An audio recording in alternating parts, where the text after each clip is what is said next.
ലൈഫിലേക്ക് എൻ്റർ ചെയ്യാണ്, അഡ്ജസ്റ്റ് ചെയ്യുക. നീ അഡ്ജസ്റ്റ് ചെയ്യുക. നമ്മൾ പെണ്ണുങ്ങളോട് എപ്പോഴും പറഞ്ഞ നിങ്ങൾ അഡ്ജസ്റ്റ് ചെയ്യുക. ഇനി വരുന്ന തലമുറയെങ്കിലും മാറട്ടെ, മാറണം. ആ മാറ്റം നമ്മൾ അനുഭവിച്ചിട്ടുണ്ടെങ്കിൽ അത് നമുക്ക് പറഞ്ഞു കൊടുക്കണം. പറഞ്ഞു കൊടുത്ത് അവർക്ക് പഠിപ്പിച്ചു. അതിപ്പം ആണാണെങ്കിലും പെണ്ണാണെങ്കിലും ഫെമിനിസം എന്ന് പറയുന്നത് എന്നാണ്, ഇക്വാലിറ്റി ആണത്. ഇപ്പം പെൺകുട്ടികളുടെ അടുത്ത് മാത്രമല്ല പറയേണ്ടത്, ആൺകുട്ടികളുടെ അടുത്തും ആ കുഞ്ഞിലെ തന്നെ പഠിപ്പിച്ചു കൊടുക്കണം. ദറ്റ് സ്ത്രീനെ റെസ്പെക്ട് ചെയ്യണം, അല്ലെങ്കിൽ വീട്ടില് ജോലികള് എല്ലാരും ഈക്വൽ റെസ്പോൺസിബിലിറ്റി. അതുപോലെ തന്നെ പെൺകുട്ടികളാണെങ്കിലും നമ്മൾ മേളിലോട്ട് കയറാനല്ലെന്നോ, നമുക്ക് ഈക്വൽ ഒരു സ്പേസ് തരിക എന്നുള്ളതാണ് നമ്മൾ ചോദിക്കുന്നത്. അത് ഭയങ്കര ഡിമാൻഡ് ചെയ്തിട്ടുള്ള കാര്യമല്ല, ബേസിക് ആയിട്ടുള്ള ഒരു കാര്യമാണ്. അല്ലേ?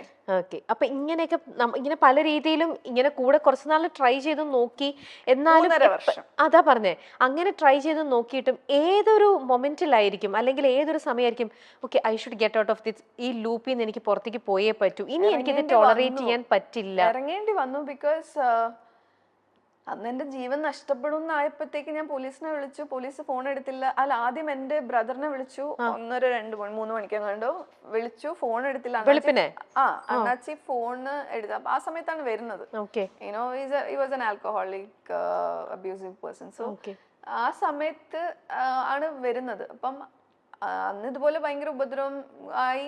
ഞാൻ പറഞ്ഞു, എപ്പോഴും പറയുന്നത് എന്റെ സേഫ് പ്ലേസ് എന്ന് പറയുന്നത് ബാത്റൂമാണ്. അവിടെയാണ് എൻ്റെ ഒരു സേഫ് പ്ലേസ് ആയിരുന്നത്, ആ ഒരു പെന്റ് ഹൗസിൽ. അപ്പം അങ്ങനെ ഞാൻ വിളിച്ചപ്പോഴത്തേക്ക് അണ്ണാച്ചി ഫോൺ എടുത്തില്ല. I had to call the police. അങ്ങനെയാണ് അതിൽ നിന്ന് ഞാൻ പുറത്ത്. പിന്നെ ആ സമയത്താണ് ഞാൻ ഗീതാമേനെ പരിചയപ്പെടുന്നതും. അതൊരു നിർഭയയുടെ ടോക്കിന്, അവിടെ ലീഡർഷിപ്പിനൊരു മോട്ടിവേഷൻ ടോക്കിന് ഞാൻ പോയിട്ടുണ്ടായിരുന്നു. അപ്പോഴും ഞാൻ പറഞ്ഞ ഈ ടോക്കിന് പോകുന്നുണ്ടായിരുന്നു. പല കാര്യങ്ങളും വിമൻ ലൈക്ക് എല്ലാ കാര്യങ്ങളും ഞാൻ ഒരു സോഷ്യൽ വർക്കറായിട്ട് വർക്ക് ചെയ്തിട്ടും എനിക്ക് എങ്ങനെയാണ് അതിൽ നിന്ന് പുറത്തിറങ്ങേണ്ടത് എനിക്ക് അറിയില്ലായിരുന്നു. അതെ. ഇപ്പം അപ്പൊ ഒരുപക്ഷെ ആദ്യമേ ഒരുപാട് ടോളറൻസ് ലെവൽ ഭയങ്കരമായിട്ട് ഉണ്ടായിരുന്നിരിക്കണം ശോഭയ്ക്ക്. ആദ്യം കുറെ ടോളറേറ്റ് ചെയ്ത് ഈ പറയണ പോലെ വെയിറ്റ് ചെയ്ത് ചാൻസ് കൊടുത്ത്, ഐ മീൻ ഇനിയും ശരിയാവും എന്നുള്ളൊരു പേഷ്യൻസ്.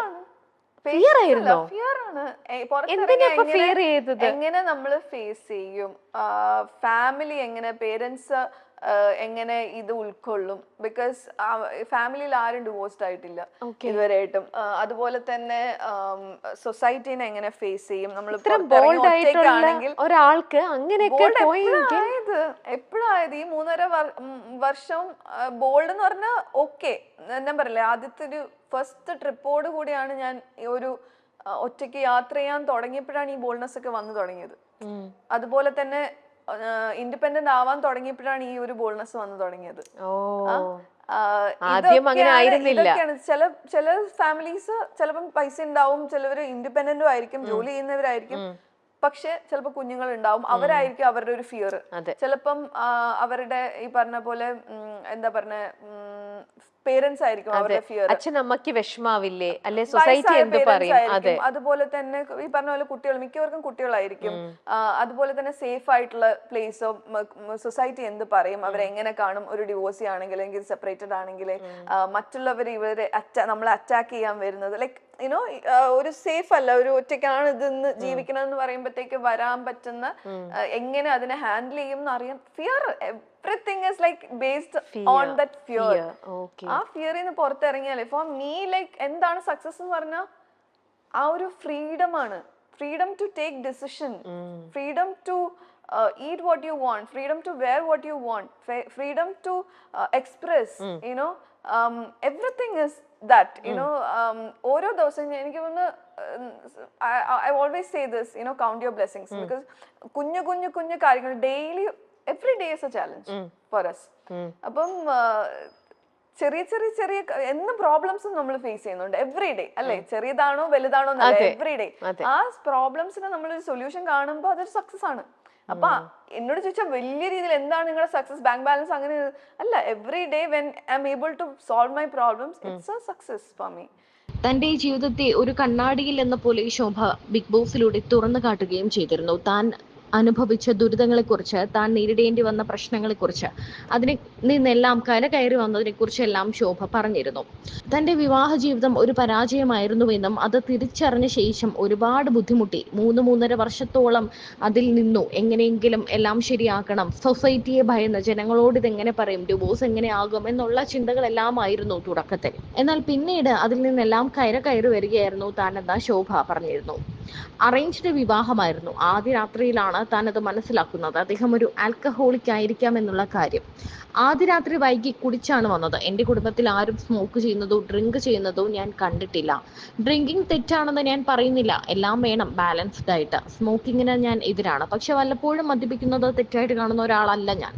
പുകവലി ഭയങ്കരമായ ആരോഗ്യ പ്രശ്നങ്ങൾ മാത്രമല്ല, ചുറ്റുമുള്ളവർക്കും പരിസ്ഥിതിക്കും അത് കേടാണ്.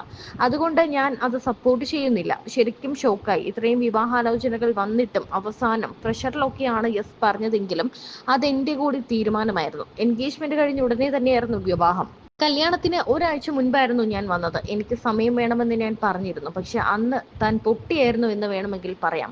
ഒരു തീരുമാനമെടുക്കാനുള്ള വോയിസ് ഇല്ലായിരുന്നു. ഇന്ന് തന്നോട് ചോദിക്കുകയാണെങ്കിൽ തനിക്ക് മറ്റു പെൺകുട്ടികളോട് പറയാൻ പറ്റും, താൻ ചെയ്ത തെറ്റുകൾ മറ്റുള്ളവർ ആവർത്തിക്കാതിരിക്കട്ടെ, വേണമെങ്കിൽ കല്യാണം കഴിച്ചാൽ മതി, ശരിയായ ആളാണെന്ന് നിങ്ങൾക്ക് ബോധ്യമാവുകയാണെങ്കിൽ മാത്രം വിവാഹിതരായാൽ മതിയെന്നും ശോഭ വിശ്വനാഥ് പറയുന്നു. അന്ന് ആരൊക്കെയായിരുന്നു? ഫാമിലി ആയിരുന്നോ, ഫ്രണ്ട്സ് ആണോ? എനിക്ക് അന്ന് എന്റെ പാർട്ട്ണർ ഉണ്ടായിരുന്നു, ശ്രീരമ്യ സമ്പത്ത്. അപ്പം രമ്യയാണ് എൻ്റെ കൂടെ ഓരോ പ്രാവശ്യം എനിക്ക് എന്താ അങ്ങേ അറ്റം ഞാൻ ഫിസിക്കലി എനിക്ക് എഴുന്നേക്കാൻ പറ്റാത്ത അവസ്ഥ വരുമ്പോൾ എന്നെ ഹോസ്പിറ്റലിൽ കൊണ്ടുപോകുന്നത് അവളാണ്. So she was there throughout, she was with me. അതുപോലെ ഒരുപാട് I was blessed to have a set of friends or like sisters. നമ്മളിപ്പോഴും ബ്ലഡ് റിലേറ്റഡ് ആവണമെന്നില്ല, മനസ്സിലായില്ലേ? ഞാൻ മിക്കതും ഞാൻ ഫാമിലിയോട് പറയാതെ ഇരിക്കുമായിരുന്നു, അവർക്ക് വിഷമാവണ്ടല്ലോ. ബിക്കോസ് വയസ്സായ പേരൻസ് ആണ്. ബിഗ് ബോസിൽ വന്നിട്ടുണ്ട്. ഇത്രയും I am lucky and proud and like എനിക്ക് ഇങ്ങനെ ഒരു അച്ഛനും അമ്മയും കിട്ടിയത്. അപ്പം ഏറ്റവും ഇളയതാണ് ഞാൻ, 13 years ഗ്യാപ്പാണ്. അപ്പം ഞാൻ എപ്പോഴും ഒരു പ്രോബ്ലം ചൈൽഡ് ആയിരുന്നു കുഞ്ഞിലെ മുതലേ. ലൈക്ക് ഞാൻ ഒരു സ്വപ്നജീവി, മനസ്സിലായി, എന്റെ കാര്യങ്ങൾ എന്റെ ഇഷ്ടത്തിന്.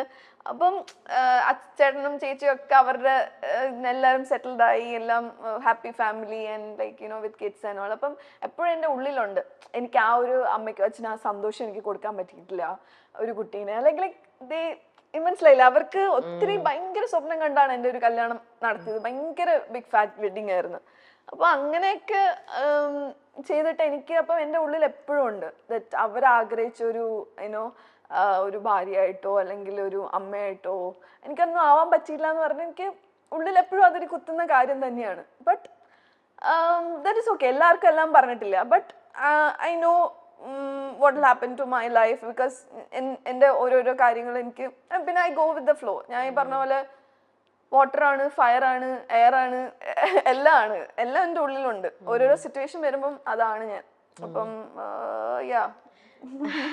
അല്ല, നമ്മൾ ആരും നല്ലതാണ് നമ്മൾ എല്ലാവരും ആഗ്രഹിക്കുന്നത്. പക്ഷേ അൺഫോർച്ചുനേറ്റ്ലി നമുക്ക് ലൈഫിലേക്ക് ഇങ്ങനെയൊക്കെ വരികയാണ്. നമ്മൾ വിചാരിക്കും നമ്മൾ എന്ത് തെറ്റ് ചെയ്തിട്ടാണ് നമ്മൾ ഇതൊക്കെ. നമുക്ക് നല്ല പാരന്റ്സ് ആണ്. അത് സ്റ്റോപ്പ് ചെയ്യണം എന്നാണ് ഞാൻ പറഞ്ഞു വരുന്നത്. ആ തോട്ട്സ് ഉണ്ടല്ലോ, പക്ഷെ ഒന്നും ചെയ്യാത്ത ഇത്രയും നല്ല പ്ലസന്റ് ആയിട്ടുള്ള നല്ല ഒരു ശോഭ ഒരു ഹാമോ ഒന്നും ചെയ്തിട്ടില്ല. തലേവരെ നമ്മൾ പറയില്ലേ, ദൈവം എന്തിനാണ് ഇത്രയും നല്ല പാരന്റ്സിന് ഇങ്ങനെ നല്ലൊരു കുട്ടിയെ കൊടുത്തു, ആ കുട്ടിക്ക് ഇങ്ങനത്തെ കുറച്ചൊരു ലൈഫിൽ നമ്മൾ ഒരിക്കലും ആഗ്രഹിക്കാത്ത ട്രോമ. പക്ഷെ ആ ട്രോമ ആ ട്രോമേനെ ട്രോമയായിട്ട് കാണാതെ ആ ട്രോമേനെ ഒരു ഡ്രൈവിംഗ് ഫോഴ്സ് ആയിട്ട് കാണാം നമ്മുടെ ലൈഫിൽ. ആ ഡ്രൈവിംഗ് ഫോഴ്സ് വേണമായിരുന്നു ശോഭയ്ക്ക് മുന്നോട്ടുള്ള ലൈഫിലേക്ക്. സംടൈംസ് ആ ഒരു കേസിൽ ഞാൻ പുറത്ത് വന്നപ്പോ literally I fell like a freedom fighter phoenix. Because അതിനെ ഞാൻ എന്താ ഒരു ചിരാഗായിട്ടാണ് ഞാൻ, ചിരാഗൊന്നും പറയുന്നില്ല, ഒരു എന്താ പറഞ്ഞ ഒരു ഭയങ്കര ഒരു എന്താ ഒരു ഉള്ളില് ഞാൻ അതിനെ വേറൊരു ഫോഴ്സ് ആയിട്ടാണ് ഞാൻ കൊണ്ടുവന്നത്, മനസ്സിലായില്ലേ? എനിക്ക് വേണമെങ്കിൽ